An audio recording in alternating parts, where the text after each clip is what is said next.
Ang storyang ito ay pinamagatang, Ako'y Sa'yo at Ika'y Akin Lamang. Episode 2 by Luke. Simulan na natin ang kwento.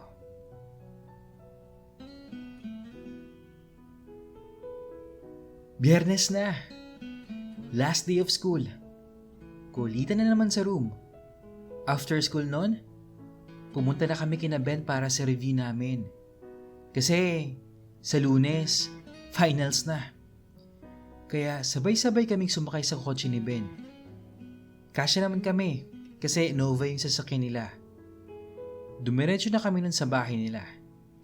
Hindi na namin sinundo yung kapatid niya kasi nag-half day lang daw. Pagkakita namin sa gate nila, ang laki-laki na. Meron palang sinabi ang family nitong si Ben. Malaki din yung bahay nila. Pumwesto kami dun sa may backyard. May long table at maganda yung view kasi may garden at malawak yung space. Kung hindi nyo na itatanong, ako ang top sa subject namin na accounting. Medyo magaling ako sa math. Kaya pagdating sa accounting, sa akin sila nagpapaturo. At yun ang medyo kahinaan ni Ben. Though, kaya naman niya. Kulang lang sa aruga. I mean, sa pagre-review. Dumating yung mama ni Ben. May dalang merienda. Pinakilala niya sa amin ang mama niya. Guys, ito nga pala ang mom ko. My beautiful, caring, and understanding mom in the world. Good afternoon po, tita.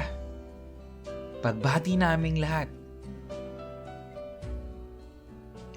Oh, ikaw siguro si Buds.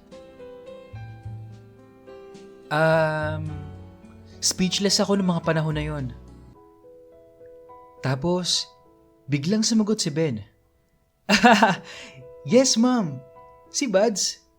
Si Luke Chilo Escobar. Oh, I see. Best friend mo siya, Ben, right? Yes, ma'am. Muling pagtugon ni Ben. Tapos, speechless pa rin ako ng mga panahon na yon. Pero maya-may sumagot din ako. Yes po, tita. Best friends kami ni Ben. Okay, sige. Magmerienda muna kayong mga anak, ha? Enjoy your meal. Study hard, okay?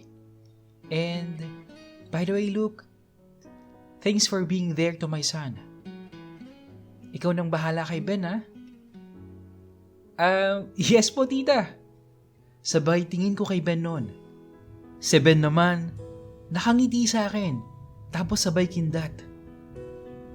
Sa isip-isip ko noon, loko-loko to ah. Pag bumagsak to, parang ako pang may kasalanan sa nanay niya. Kumain na kami, tapos bumalik sa pag-review. Hanggang sa inabot kami ng 7:00 ng gabi. Tapos si Ben, kailangan ko pang maturuan sa accounting. Maya-maya ay biglang nagsalita si Eva. Guys, it's late na. My mom is getting angry with me na. Pati si dad ko, angry na rin sa akin. Susunduin na daw ako gamit yung limaw namin. Tapos biglang tumugon si Jeric. Lah, huwag kang panggap Eva, mom and dad. Di ba nanay at tatay ang tawag mo sa parents mo? Susunduin ka ng limousine? Di ba tricycle driver yung tatay mo? Sabay tawa ng mga tropa noon. Ayan eh. Mga basag trip kayo eh. Nakakahiya kay tita oh. Tapos yung mama ni Ben ay tawa din ng tawa. Masaya kaming lahat. Hanggang sa kailangan na namin umuwi. At ako, kailangan ko pang tapusin yung tinuturo ko kay Ben para maging handa siya sa finals. Pag alis nila, lumipat din kami sa kwarto ni Ben. Medyo malamok na kasi sa labas nila eh. Tara Luke, pasok tayo. Pagpasok ko noon, sabay biglang kanta niya ng Ako'y Sa'yo at Ika'y Akin Lamang. At ginagawa niyang biro yun. Ang sabi ko na lang sa kanya noon, loko-loko ka talaga, buds. Hindi tayo matatapos yan eh. Mag-focus ka na lang sa tinuturo ko sa'yo. Habang sinasabi ko yun ay nakangiti ako. Kidding aside, buds, alam mo ba na ikaw lang ang unang ibang tao bukod sa pamilya ko ang nakapasok dito sa kwarto ko? Oh, talaga? Eh di wow! So bakit nga ba? Tugon ko kay Ben nun. Hindi kasi ako kagad nagtitiwala. Kahit sa mga kaklase natin. Biruin mo, classmate ko na sila before pero hindi pa sila nakakapasok sa kwarto ko. Bakit? Big deal ba sa'yo yun? Oo naman, syempre. Kasi personal space ko na to eh. What I mean is, this is my privacy. Yung walang taong ibang nakakakita at nakakapunta maliban sa akin. So, dapat bang ipagpasalamat ko sa iyo yun, buds? Oo, no? Mag-thank you ka nga. O sige. Salamat, buds, ha? Kaya ako nakapasok dito sa kwarto mo kasi para din naman sa'yo. Nang hindi ka masiro sa exam. Sabay tawa naming dalawa. Masaya lang kami ni Ben nung gabi na yon. Nagdala din ng food si tita. Kaya sabay na kami nag-dinner ni Ben. Hanggang sa kailangan ko mag-CR. Kaya nagpaalam ako na lumabas ng kwarto. Buds, saan CR? Baba ka lang. Then sa baba mismo na hagdan, turn left. Unang pinto sa kaliwa. Okay, sige. Pagbaba ko, turn left. Unang kanan. After ng hagdan ba? Iniisip ko yun habang pababa ng hagdan. Malalaman ko naman yun pag nakita ko na siguro. Pagbaba ko sa ilalim ng hagdan, parang may mali. Bakit 3 yung pinto?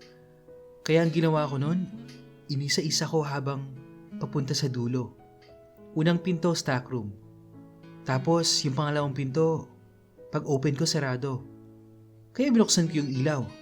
Tapos may sumigaw. Uy! Bakit ka pumasok? Sino ka? Bigla ko nakita yung lalaki na kahubad. Maganda yung build ng katawan niya. Gwapo, maputi at matangkad.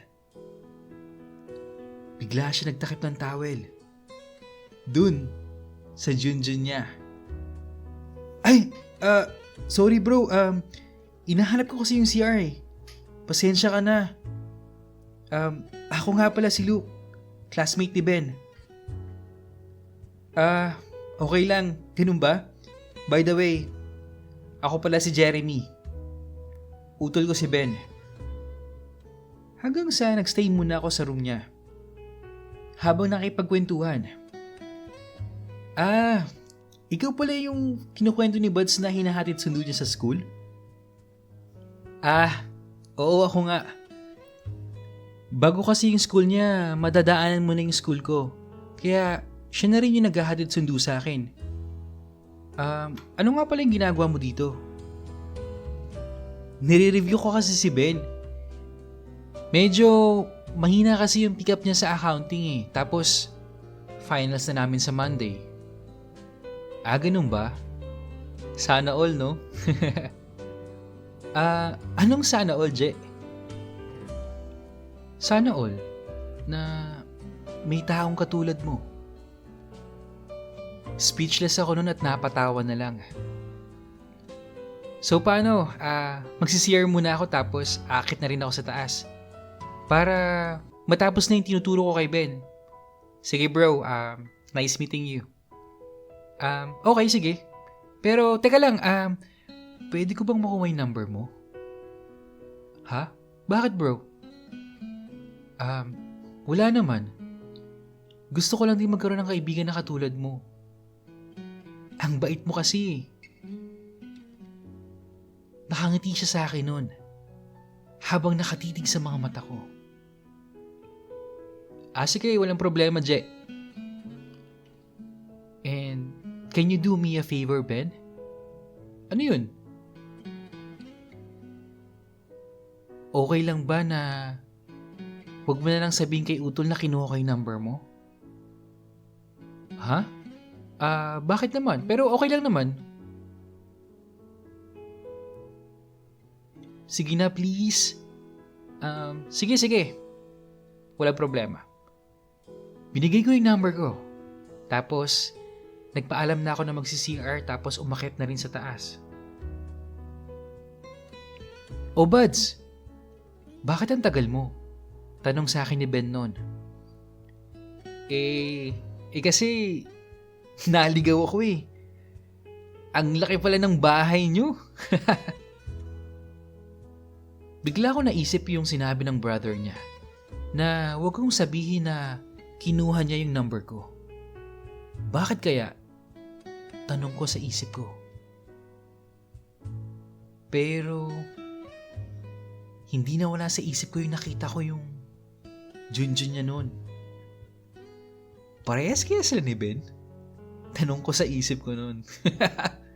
Habang tinuturuan ko siya, umakbay siya sa akin na halos magkadikit yung pisngi namin sa isa't isa. Sabay biglang nagkatinginan kaming dalawa. Sabay smack sa akin ni Ben. Pagka-smack ni Ben, sabay alis.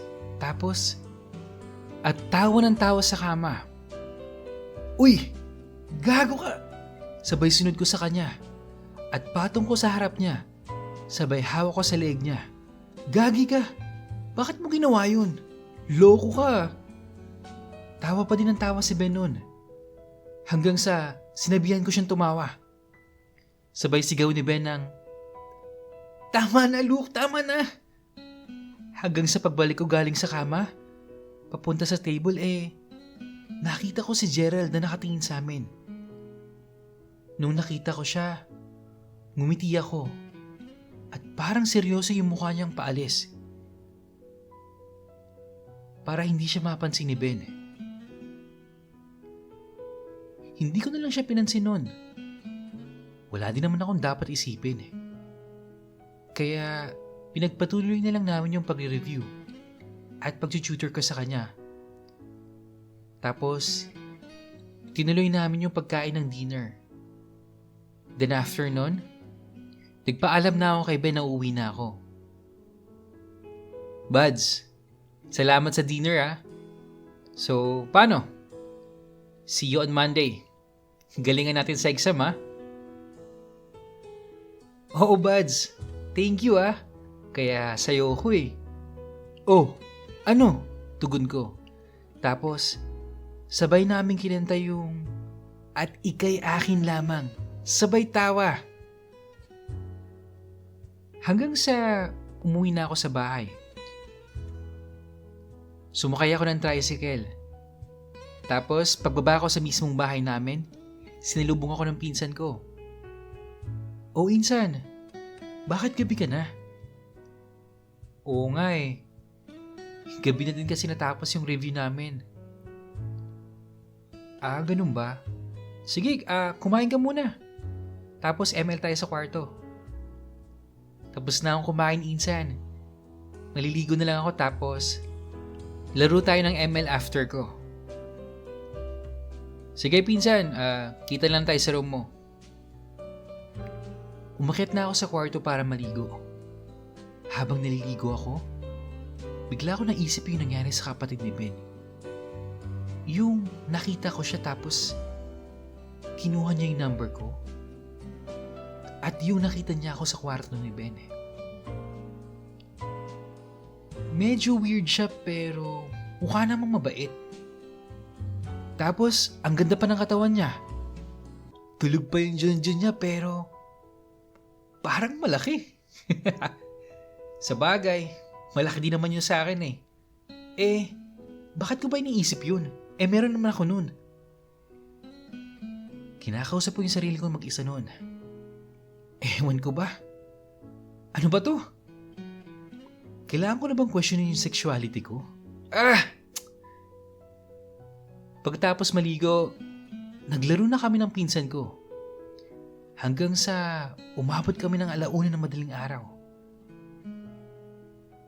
Medyo inaantok na din kami ni Sam kaya humiga na kaming dalawa. Nauna nang matulog si Sam sa tabi ko. Nakatulog siya nakaharap sa side ko. Habang nagpapaantok ako noon, nakatitig ako kay Sam. Biglang pumasok sa isip ko yung pag-smack sa akin ni Ben. Sabay hawak ko sa labi ko at para siyang namamanhid. Hindi ko alam kung bakit pero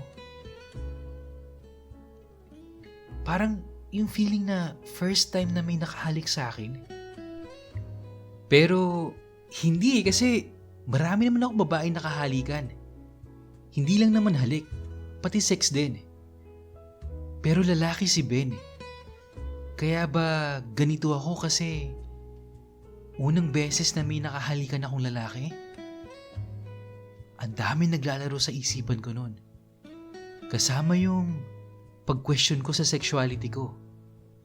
Pero hindi dapat. Malito. Siguro kulang lang ako sa atensyon ng babae kaya ganito ako. Hanggang sa dumating na ang Lunes. Exam na. Maayos naman ang lahat.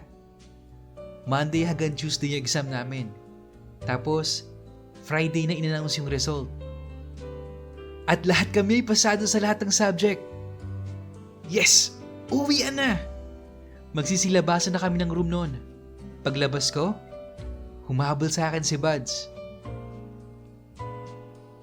Salamat Buds! Isa ka sa reason kung bakit ako pasado. Sabi sa akin ni Ben noon. Sus, kung hindi ka naman nagsumikap, hindi mo naman mapapasa yun. Kaya, ikaw ang dahilan kung bakit ka pumasa at mataas ang grades mo, Buds. Sheesh!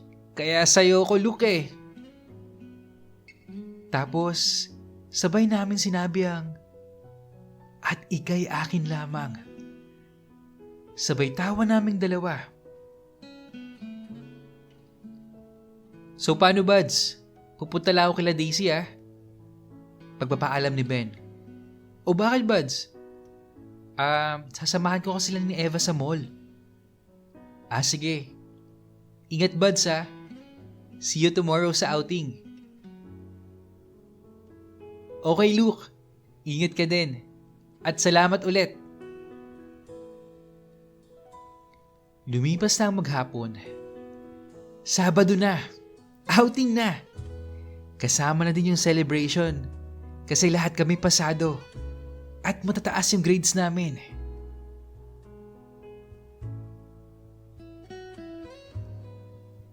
Okay, kinikilig ako kay Luke at Ben.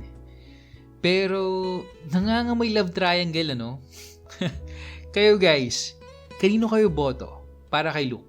Kay Ben o sa kapatid niyang si Jeremy? Comment nyo nga sa baba guys. For sure mababasa ni Luke yan. Dating gawi next upload natin is Tuesday na, since Saturday na. Sana nag-enjoy kayo sa mga stories natin this week at abangan nyo pa ang mga susunod na mangyayari sa bagong story natin.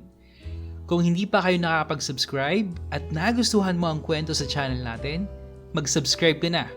Huwag mo din kalimutang i-click ang notification bell para ma-notify ka sa bagong uploads natin. At syempre, huwag nyo nang skip yung ads guys. Balaton nyo na sa akin yan. Sa mga gusto rin mag-share ng stories, email nyo lang yan sa email address natin sa imbrensantiago@gmail.com. Happy weekend everyone at maraming salamat sa pakikinig. Hanggang sa muli.